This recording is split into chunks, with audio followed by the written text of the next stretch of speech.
Hey gamers, welcome back to the Pashcast, the only show that believes rock and roll can save us all. I'm Pashford Morano, editor-in-chief over at Gamer Syndrome, and you're listening to the Pashcast. On today's show, I'm going to interview HMXHenry, that's Harmonix's community manager. We're going to talk about Rock Band 4. For any of you who follow the show, that interview is indeed the one I did in the last episode, but I really loved it, and I felt as if I wanted more people to enjoy it, so I'm going to republish it and put it at the end of this episode, which works out well because I have new thoughts on Rock Band 4, and there's plenty to talk about. Launch day was yesterday, and I spent pretty much all day playing it, which was great fun. I'm a huge music game fan. Rock Band's no exception. I predominantly play expert guitar, even though I love band play. I love doing all the instruments every now and then. Bass probably less so, but that's the life of a bassist. Rock Band 4, thus far, my first hands-on impressions are mixed. Not gonna lie. It does pain me to kind of have to be critical, especially of a game series that I really enjoy. But you know, the truth is the truth. And today I'm just going to focus on the set list, basically, because I spent yesterday doing an endless set list of all the songs on disc, and that was good fun. I was on expert guitar, by the way, even though I did take a few breaks. My hand was quite dead at the end of the day, but I did pull off a 5-star and everything on sight read, which I was proud of. Moving on from stealth brags, I guess it wasn't really stealthy, just a brag. Talking about, or directly to the set list, I definitely feel as if the set list is more of a deep cut scenario. A lot of the songs that they picked definitely wouldn't have even been my second or third choice. And I do find a lot of the artists kind of like random oddities. I mean, I know that seems bizarre to say because music to anyone could be random. But I do feel as if the first 3 games, at least the main games, had kind of more iconic or classic or more well-known artists. And this one is definitely deep cuts, really. Not that deep cuts are bad. They're just lesser known entities. And that's a good way to describe a lot of Rock Band 4's set list. I did enjoy some of the more obvious ones that they included, even though I don't usually like their stuff, like Fall Out Boy, U2, and there's another one that I really liked. Oh yeah, Cake. They have huge fan bases. I know that. I'm not really a part of those. But I enjoyed playing them, which was good, because the first third of this set list was definitely far more fun in comparison to many other music games. I'm more of a difficulty hog, so the easy stuff kind of puts me to sleep. Not the case in Rock Band 4, even if the overall set list was a little bit of a letdown. I really enjoyed using the Stratocaster, the new one for Rock Band 4. Felt, even though Strats have never been my first choice, much like many of the songs in the set list, Mad Catz made just enough tweaks to make it super comfortable and very fun to play. And that I'm very glad, because I did pop out and buy the whole guitar bundle, which was a small expense, but worth it, ultimately. My theory about the set list for Rock Band 4 is kind of an ironic observation, and it's that Harmonix, three full titles later and several smaller titles and spin-offs and track packs later, has kind of run out of obvious choices for go-tos for on-disc stuff. So, I mean, their own musical tastes have kind of damned them in this regard for Rock Band 4. There are still a bunch of artists that I'm amazed were not chosen over some of the people in here, or that weren't given more focus. I mean, I'm a big fan of classic rock, and they've barely touched on Deep Purple.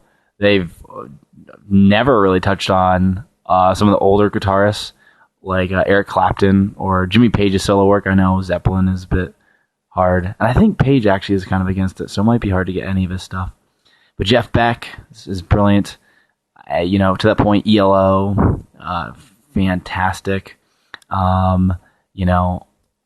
Zappa might be, the rights to his music might be hard to get to, but there's just a lot of classic artists. Too many to name, actually, off the top of my head, that I'm surprised didn't make it in. I know they had a bigger focus on classic rock in the past, which may have spurred them on to do more modern stuff, more topical stuff. But there's a lot of people. I mean, for newer people, people always ask for Muse. We didn't get that still. Still a weird lack of Radiohead. No 9 Inch Nails, even though they've barely been touched upon. There's plenty of alternative artists that I feel need more representation, Alanis Morissette. Where's more Alanis Morissette? I know that sounds weird. I'm actually not that into music, but I know she's got some good ones, and they just haven't been touched upon. And as a metal fan, of course, I wanted more metal, blah, blah, blah, blah. So yeah, the set list, at least from a guitarist standpoint, and I feel maybe a little overall, needed more. But again, Harmonix has picked so many songs, not on top of just the on-disc stuff they've already picked, but from a DLC standpoint, they've gone through thousands, over 4,000. There is a limited amount of appropriate or quality music you can use for a venue like this. So that's a challenge. Not only that, but they are an independent company again. They were owned by Viacom for a while, and due to that, through just being part with MTV Games and Viacom itself, they had a huge budget. They had tons of resource. Maybe not a huge budget, but they had a lot more to depend on than just themselves. I think Rock Band 4 and its streamlined focuses reflect that. And due to that fact, and I'm not necessarily holding this against Harmonix because I know they do it very well, they may have a fantastic lineup of DLC, which obviously is going to irritate people who bought the game and didn't feel like they got enough. And I totally get those guys. But from a basic standpoint of Harmonix needing to make more money in this game with less, I feel as if we're going to get a lot of good DLC. And while that does take out of the core set list in some respects, I've never been afraid to plop down money just because it is worthwhile content. I know for people who don't have as much money to throw around, that's a bummer, and I hear you. But despite that, the set list for Rock Band 4, while underwhelming, still very engaging, and I think that's the thing to focus on. The core mechanics of Rock Band are still unmatched in terms of multiplayer experiences, cooperative experiences, getting people in the same room and just having a hell of a good time. And to that point, when, for example, everyone was up in arms about Halo 5 not having split screen, many games nowadays don't have split screen outside of some Nintendo fare, or the overwhelming majority don't. And Rock Band still does, still on the same TV. And I find that that's unique and powerful because Rock Band is one of the most accessible, engaging multiplayer experiences. And Rock Band 4 still has all the core mechanics that represent that, just maybe not as many bells and whistles. Definitely in the setlist department. I want to talk about some of the functionality and features Rock Band 4 has, but I'm going to save that for tomorrow's Pashcast, just because there's so much to talk about. To that point, though, I did spend most of my day in Quick Play, and I'm astounded that even in Quick Play's minimal nature, unlike Rock Band 3 and Rock Band 2, you can't make custom set lists, and filtering is gone for song picking. And that seems absurd to me, because even though they don't have quite as many songs as they used to, if someone has a big library or a remotely larger library, it's going to be a chore to scroll through all that stuff. I mean, the filtering seemed like such a basic option, and to take it away when there's potentially thousands of songs to shift through, I can't believe it. So yeah, and I mean, I feel like the UI and the menu system for Quick Play is just, I don't know, less impressive than Rock Band 3, because Rock Band 3 I felt like had so much information readily available, and here in Rock Band 4, you have just like super basic list of things you can do, and that's it. So even in the standard that is Quick Play, I feel like Harmonix really scaled it back a bit. And that would be far more infuriating if the core gameplay mechanics weren't so friggin' fun and fantastic to kind of immerse yourself in. But c'est la vie. Rock Band 4 overall, as far as my setlist exploration was concerned, underwhelming, but still engaging. And longer time fans and anyone who's willing to take the DLC route will still find lots of merits in this game, because it's a fantastic multiplayer experience. And with that, I think I'm going to leave it there for my thoughts on Rock Band 4, or my initial hands-on, so that we can get to my interview with HMXHenry. For the rest of the Pashcast listeners who may have caught yesterday's episode, Again, I'm republishing the interview just because I think it's so good and I want to share it with more people. But for anyone else who is new to Pashcast or didn't catch yesterday's episode, here's an exclusive interview with Harmonix's community manager, HMXHenry, and we talk about Rock Band 4 a bit, and it's a lot of fun. So hope you guys enjoy it. I've been Pash Morano. Thanks for dropping by. Check you later. This is Pashford Morano recording live from the show floor at E3 2005. I'm here with Aaron, who's the community manager at Harmonix, and I'm here to talk to him about Rock Band 4 and why it's going to rock harder than anything else. Aaron, thanks for being here with me. I'm more than happy to be here. Thanks so much for stopping by. Totally. What made Harmonix think this was the time to bring Rock Band 4 back? Well, we've kind of taken 5 years off since Rock Band 3. We had a little bit of downtime. This is kind of our break in between tours. We got to work on our solo projects and find ourselves. But 5 years is a good long time, and all of our fans have been super supportive. And every time we've announced games in the last 5 years, everyone said "Oh, that's cool. But what about Rock Band?" So there's definitely still a ton of interest, and we're still seeing hundreds of thousands of people play. There's always been that support. Now with the new console generation, that really seemed like the right time to kind of jump back on Rock Band and make that our priority again, and bring it to a brand new console generation and a whole new audience. Awesome. Now, was it a really easy decision or obvious to most of Harmonix that you guys were just going to go with the core instruments and you're going to cut out some of the pro stuff going forward? That was something that took a lot of soul searching. None of the decisions that we made were made lightly. We know that a lot of people really like the pro stuff and really like the keyboards. But when we started looking at what the focus of the game was, Rock Band 3, like we were just talking about, is a huge game. It's super ambitious. And we were really glad that we got to do it, but we wanted to focus our concentration a little bit more for Rock Band 4. So concentrating on the 4 core instruments, guitar, bass, drums, and vocals, really allowed us to make sure that core full band experience was as polished and refined as it could be. Awesome. So out of the 4,000 or 5,000 songs that were released for Rock Band over the years, how much of that is going to be day one available for Rock Band 4? Day one available is a good question. I actually don't have that number because we have a team back in the office working on that right now. It's a ton of submissions work. It's a lot of filing paperwork. But we know how important that back catalog is to people that have supported us on the last console generation. So we're head down, nose to the grindstone, doing absolutely everything we can. And first party, Microsoft and Sony have been awesome, making sure that they're helping as much as they can. We want to make sure that we get as much content available as quickly as possible. Awesome. Have you guys announced a core set list yet? We have not. We've only announced 11 songs so far. I can try to run those down from memory. I know that we've announced Avenged Sevenfold, Fleetwood Mac, Jack White, The Killers, Spin Doctors, The Who, Benjamin Booker, Elvis Presley, Queens of the Stone Age.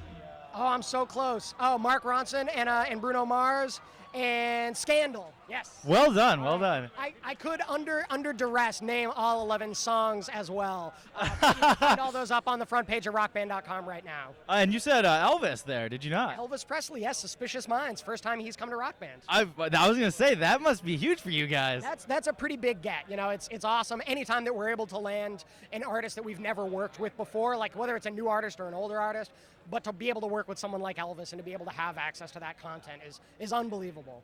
That's fantastic. Do you have any new features? I know that you guys are really focusing on kind of just bringing back the nostalgia, the classic note charts, the classic instruments. Anything standing out as something Rock Band fans have never seen before? Yeah, the big change for Rock Band 4 is specifically the idea of freestyle guitar solos. We're kind of updating all of the instruments to make sure that we're pushing on this idea of creative expression. We don't want people to just feel like all there is to music games is beat match gameplay. We've been doing that for years, and we do that better than anyone, and that's awesome, but there's so much more to music. There's so much more to that idea of being able to express yourself and put your own creative spin on a song. So with guitar solos, specifically freestyle guitar solos, you can remix and kind of put your own personal stamp on a guitar solo and make it sound like it's never sounded before. And so we're adding similar improvisational freestyle elements to all the instruments so that everybody in the band kind of has this opportunity to put their own creative stamp on a song. Very cool. Well, Rock Band's always been great about doing quick play, jumping in, just making set lists, playing whatever you want. How about any modes or features? Are you guys doing challenges again? Is there going to be any kind of single player as far as like a campaign's concerned? Other than just like the meat of the massive set list you guys have, what are some of the other little odds and ends that you have at Rock Band 4? Yeah, there's a bunch of different modes. You know, we're still making that standard quick play available so that if people want to hop in, play one song, they can do that.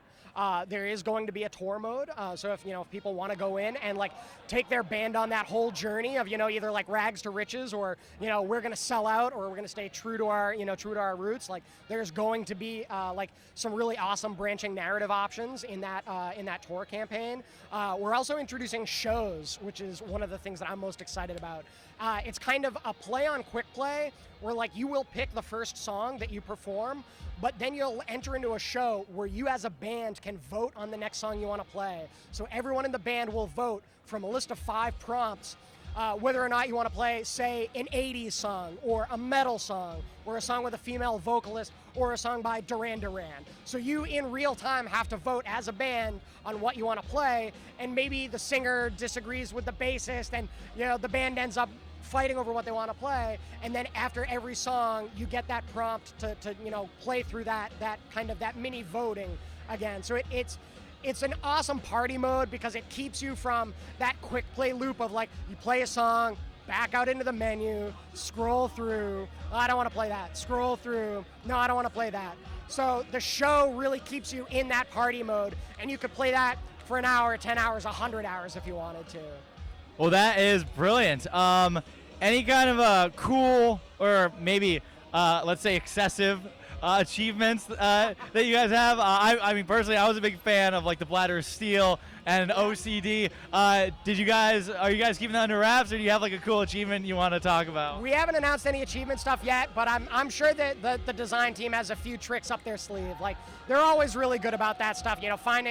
Finding achievements that appeal to the hardcore, the people that want to play the endless set list and sit down for every single song on a set list and just have like an all day long party. So we'll wait and see.